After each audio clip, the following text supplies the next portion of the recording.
Avant de plonger dans cette histoire incroyable, pensez à vous abonner à la chaîne et à activer la cloche. Ici, chaque récit a quelque chose à dire, et vous ne voudrez pas en manquer un seul. Un milliardaire surprend un conducteur noir en train de danser avec sa fille paralysée, ce qui suit laisse tout le monde sans voix. Richard Whitmore était l'un des hommes les plus puissants de New York. PDG de Whitmore Industries, un conglomérat technologique international présent dans plus de 30 pays, il dictait les tendances du monde numérique comme un empereur moderne. La Silicon Valley le craignait. Wall Street le respectait. Et ses concurrents, eux, l'évitaient. Dans ses bureaux de verre et d'acier dominant la skyline de Manhattan, on le surnommait « le roi de l'acier numérique ». Une légende vivante. Un génie de la stratégie. Un homme que rien ne faisait fléchir. Froid. Méticuleux. Inaccessible. Mais derrière ce masque taillé pour les salles de conseil d'administration et les couvertures de Forbes, Richard n'était plus que l'ombre d'un père. Depuis 2 ans, il habitait un manoir démesuré à Greenwich, dans le Connecticut. Un domaine de 10 hectares, des fontaines en marbre, une bibliothèque digne d'un musée, des couloirs si longs qu'on y entendait l'écho des pas. Et pourtant, le silence y régnait comme dans une cathédrale abandonnée. Ce n'était plus une maison. C'était un mausolée. Au centre de cette tristesse régnait le souvenir d'un drame, l'accident. C'était un après-midi d'automne. Emily, sa fille unique, alors âgée de 7 ans, sortait de l'école accompagnée de sa mère, Grace Whitmore, une femme lumineuse, passionnée par l'art et la danse contemporaine. Le chauffeur d'alors avait consulté son téléphone à un feu rouge. Une fraction de seconde. Une camionnette les avait percutés violemment. Grace était morte sur le coup. Emily avait survécu. Mais sa moelle épinière avait été touchée.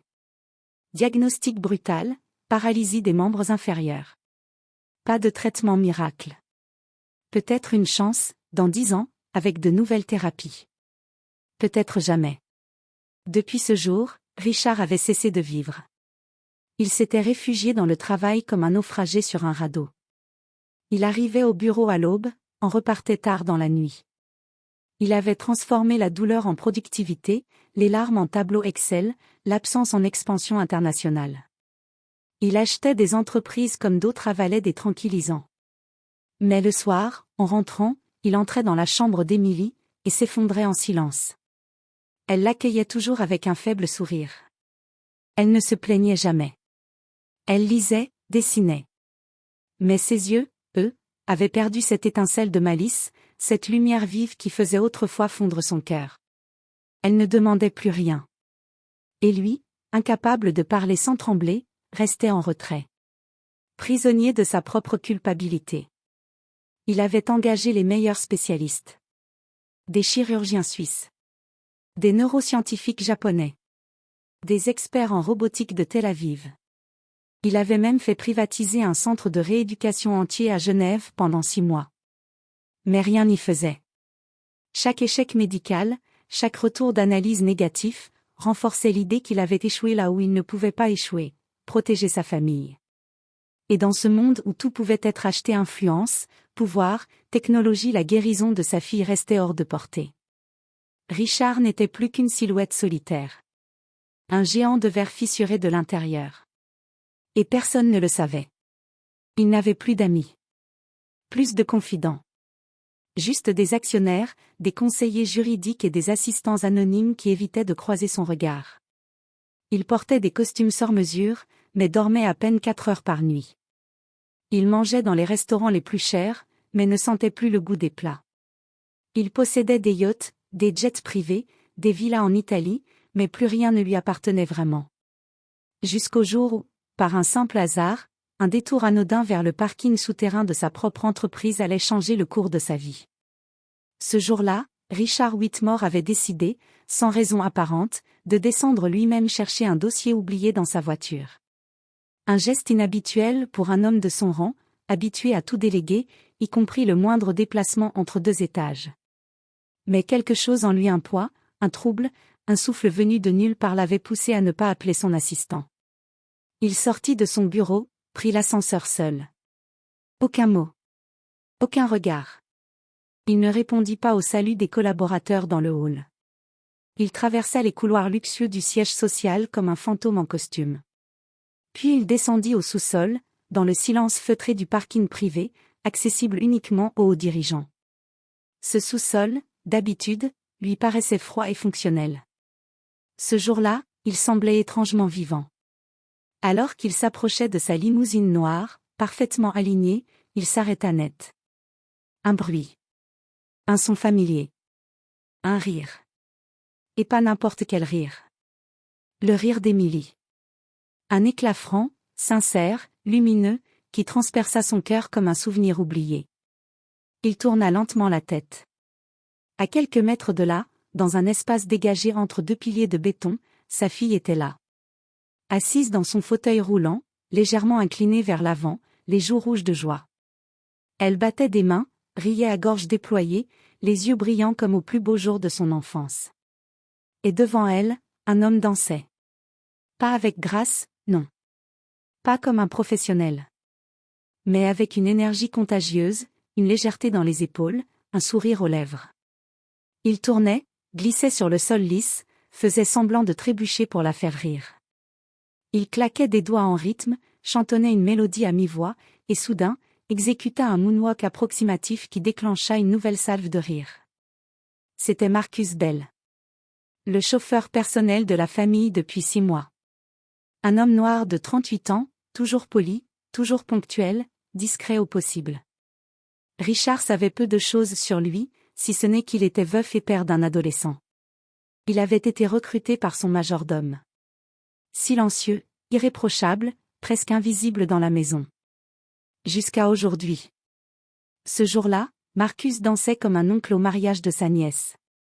Maladroit, un peu rouillé, mais avec tout son cœur. Chaque mouvement semblait dire à Émilie, « Tu es vivante, tu es belle, tu peux encore voler. » Et elle y croyait. « Encore. » « Fais le moonwalk encore, » cria Émilie entre deux éclats de rire. Marcus sourit, reprit son équilibre, se courba légèrement comme un danseur de comédie musicale et recommença. Ses semelles glissèrent sur le béton comme sur une scène. Il pointa les doigts vers le ciel, imita Michael Jackson avec exagération, se laissa tomber sur un genou. Le parking, soudain, n'était plus un espace vide et glacé. C'était un théâtre. Une scène secrète. Une bulle de lumière dans l'ombre. Richard resta figé. Il n'avait jamais vu sa fille rire ainsi depuis l'accident. Jamais. Pas une fois. Pas dans les chambres d'hôpital, pas dans les couloirs aseptisés des cliniques suisses, pas même lors des nombreuses fêtes d'anniversaire organisées en grande pompe pour tenter de lui redonner le goût de vivre. Son rire avait toujours été discret, forcé parfois, mécanique. Mais ce qu'il entendait aujourd'hui était authentique. Vivant. Il sentit un nœud se former dans sa gorge. Un frisson remonter le long de son échine. Un souffle chaud dans la poitrine qu'il n'avait pas ressenti depuis la mort de sa femme. Il ne comprenait pas. Comment cet homme, un simple chauffeur, un employé, avait-il pu déclencher chez Émilie un éclat de bonheur que ni médecin, ni thérapeute, ni son propre père n'avaient su faire renaître? Comment? Et pourquoi cela l'ébranlait-il autant? Car ce qu'il voyait, au fond, n'était pas seulement sa fille qui riait. C'était la vie qui revenait. Par la danse. Par le jeu. Par la complicité. Par un homme que personne ne regardait, et qui, en silence, avait semé une étincelle dans l'obscurité. Émilie remarque enfin son père. Elle se fige. Son sourire, jusqu'alors éclatant et sans retenue, se dissipe lentement. Comme si l'arrivée de Richard avait ramené avec elle le poids du silence, de la distance, de ce qu'il ne se disait plus. Ses mains, qui battaient encore l'air il y a quelques secondes, se posent sur les accoudoirs de son fauteuil. Elle baisse les yeux, presque honteuse d'avoir ri. Marcus, lui, se fige également. Il se redresse brusquement, efface son sourire, ajuste nerveusement le col de sa veste noire. Le professionnel reprend le dessus sur l'homme spontané. « Monsieur Whitmore, je suis désolé. » dit-il d'une voix tendue. Il inspire, cherche ses mots, comme s'il venait d'enfreindre une règle sacrée. « Je ne voulais pas vous manquer de respect. C'est Émilie qui, elle m'a demandé un jour si on pouvait écouter un peu de musique. Et puis, ça a continué. Richard ne répond pas tout de suite. Son visage est impassible. Pas de colère. Pas de sourire non plus. Juste une tension muette, contenue. Il lève une main. Un simple geste. Mais il suffit à faire taire Marcus immédiatement. Puis Richard s'avance, lentement. Chaque pas résonne sur le béton du sol, aussi lourd qu'un battement de cœur. Il ne regarde pas Marcus. Il regarde sa fille.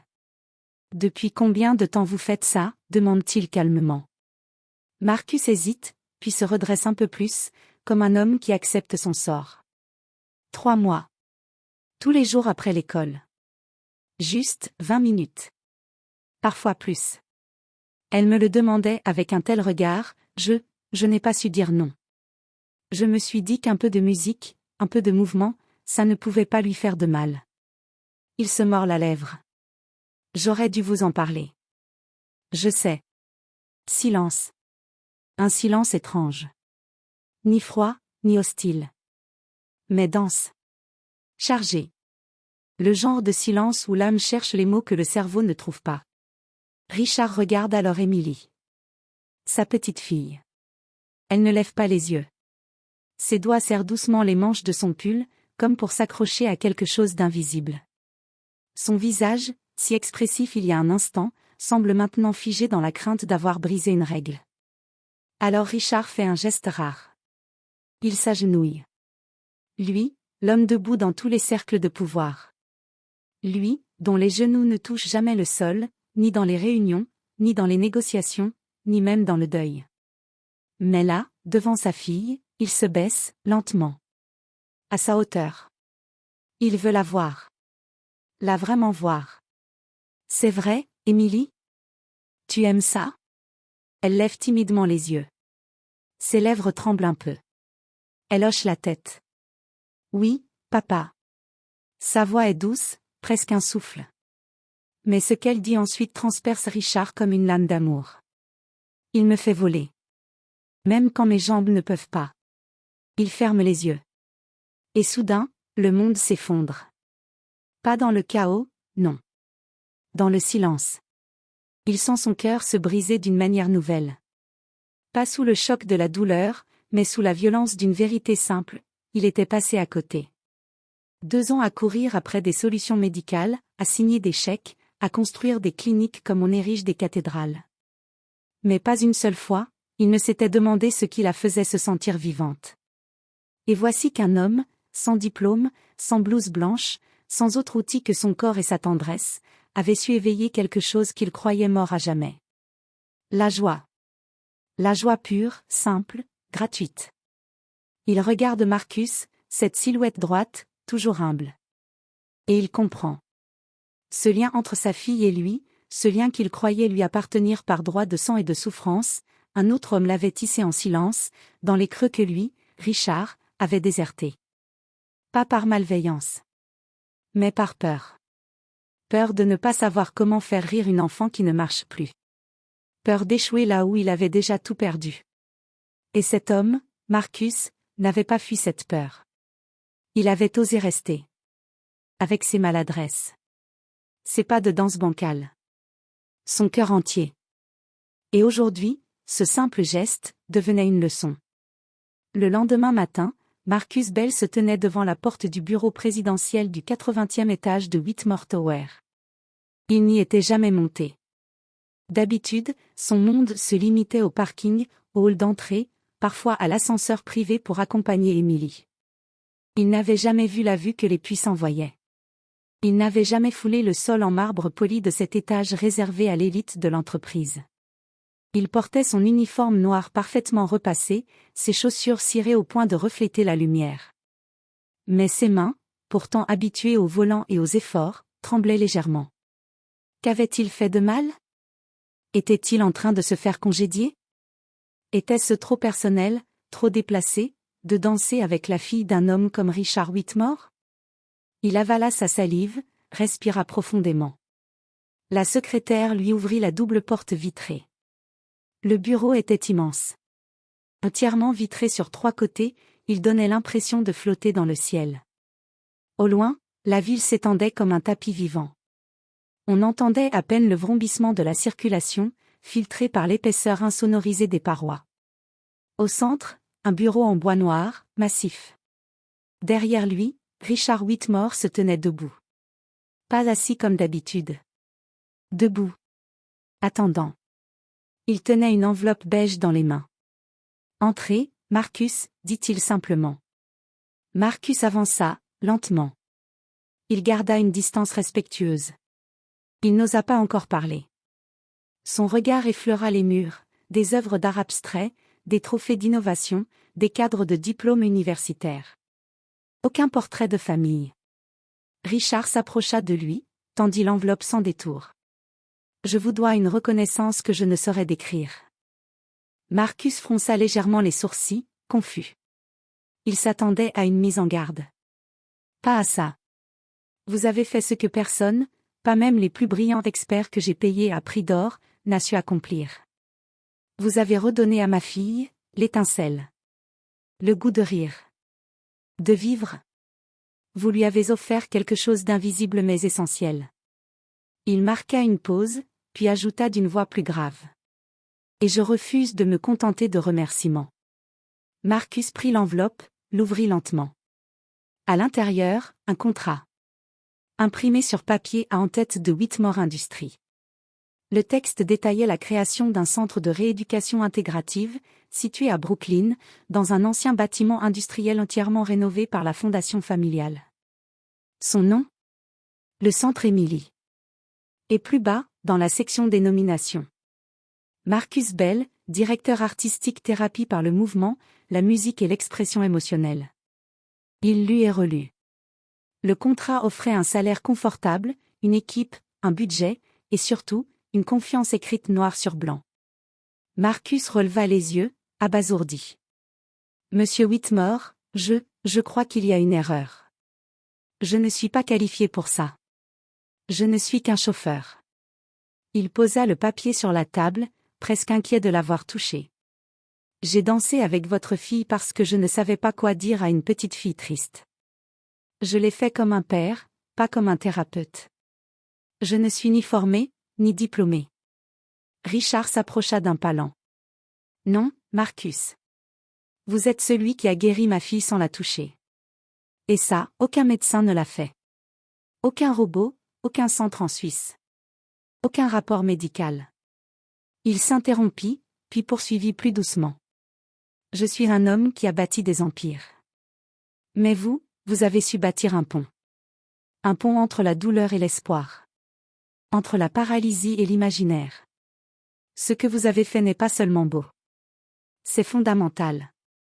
Marcus baissa les yeux. L'émotion lui nouait la gorge. Il revoyait le visage d'Emily, ses éclats de rire. Il repensait à sa propre fille, aujourd'hui adolescente, qu'il avait élevée seule après la mort de sa femme. Il n'avait jamais eu de grande ambition. Juste celle de donner un peu de lumière là où il y avait de l'ombre. Richard poursuivit. Le centre ne sera pas basé sur des machines, mais sur des êtres humains. Des gens comme vous. Avec une âme. Une chaleur. Une intuition. Vous n'êtes pas un chauffeur. Vous êtes un passeur de lumière, Marcus. Silence. Puis Richard ajouta, presque à mi-voix. Je suis prêt à investir des millions dans ce projet. Mais c'est vous qui le ferez vivre. Je veux qu'Emily, et d'autres enfants comme elle, puissent voler. Même quand leurs jambes ne peuvent pas. Marcus sentit ses yeux se remplir de larmes. Mais ce n'était pas la peur. C'était la fierté mêlée à l'incrédulité. La certitude que, pour une fois, quelqu'un avait vu en lui, plus que ce qu'il montrait. Il releva la tête, les épaules droites. Si vous me faites confiance, monsieur, je ferai tout pour être à la hauteur. Pas pour moi. Pour eux. Richard tendit la main. Alors allons leur offrir ce que le monde a oublié, l'espoir par la joie. Et dans ce bureau suspendu au-dessus du monde, deux hommes, que tout opposait en apparence richesse, origine, parcours s'unirent pour bâtir quelque chose que ni les dollars, ni les diplômes ne pouvaient créer seuls. Un sanctuaire d'humanité. Un an s'était écoulé depuis cette rencontre inattendue dans le parking souterrain.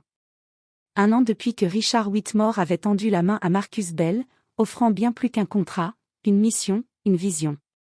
Ce jour-là, le Emily Center for Joyful Therapy ouvrait enfin ses portes à Brooklyn, dans un ancien bâtiment industriel reconverti en havre de lumière et de couleurs. Les murs, peints de fresques vibrantes, racontaient des histoires de résilience et d'espoir. Les grandes baies vitrées laissaient entrer le soleil, illuminant chaque salle où résonnaient les rires et les mélodies. À l'intérieur, la vie reprenait son cours, autrement. Des enfants en fauteuil roulant tournaient sur la piste de danse improvisée. Leurs bras s'envolaient, leurs visages s'illuminaient sous la musique rythmée. D'autres peignaient, concentrés, libérant leur créativité sur de grandes toiles colorées. Des voix s'élevaient en chœur, chantant des airs joyeux qui semblaient effacer, ne serait-ce qu'un instant, la douleur physique. Au cœur de ce joyeux tumulte, Marcus, désormais connu de tous sous le nom de Coach M, orchestrant ce ballet d'émotions avec douceur et rigueur. Ancien danseur amateur, il avait réuni autour de lui une équipe passionnée d'artistes, d'anciens danseurs, de thérapeutes alternatifs, chacun apportant sa touche pour faire renaître la vie dans les corps et les âmes. Son regard bienveillant croisait souvent celui d'Emily. Elle, la raison d'être de ce projet, avait connu des progrès inattendus. Peu à peu, elle avait recommencé à bouger ses orteils. Un mouvement minuscule, discret, mais un miracle aux yeux de tous. Les médecins, perplexes, parlaient de phénomènes rares, d'un réveil neuromusculaire inexplicable, d'un regain d'activité cérébrale spontanée. Ils multipliaient les examens, cherchant une explication scientifique. Mais ceux qui l'aimaient vraiment savaient que le véritable miracle avait commencé bien avant, dans ce parking sombre, sur une musique de Michael Jackson, avec un homme au cœur immense. Le soir du gala de printemps, la salle de réception du centre brillait sous les projecteurs. Les familles, les donateurs, les volontaires étaient réunis, impatients de célébrer cette année de progrès. Le moment tant attendu arriva. Emily, portée dans les bras solides de Marcus, fit son entrée sur la scène improvisée. La musique démarra, une mélodie douce et entraînante, et les deux se mirent à danser. Pas une danse parfaite, pas une chorégraphie millimétrée, mais un échange sincère et vibrant. Emily tendit ses bras vers son père, qui était venu spécialement pour l'occasion. Richard, lui, paraissait maladroit, hésitant dans ses pas. Il ne savait pas danser, jamais il ne l'avait fait. Mais ce soir, ce n'était pas la technique qui comptait. C'était l'amour. Richard rejoignit doucement sa fille et Marcus. 3 générations, 3 parcours, 3 âmes blessées unies dans un même mouvement. Les applaudissements fusèrent, les visages s'illuminèrent, et la musique emporta tout le monde. Dans cette salle pleine de lumière, de rire, d'enfants qui dansaient, peignaient, chantaient et espéraient, un milliardaire, une petite fille et un ancien chauffeur dansaient ensemble. 3 cœurs guéris, 3 vies transformées. Parce qu'un simple geste, un pas maladroit, une main tendue, pouvait tout changer.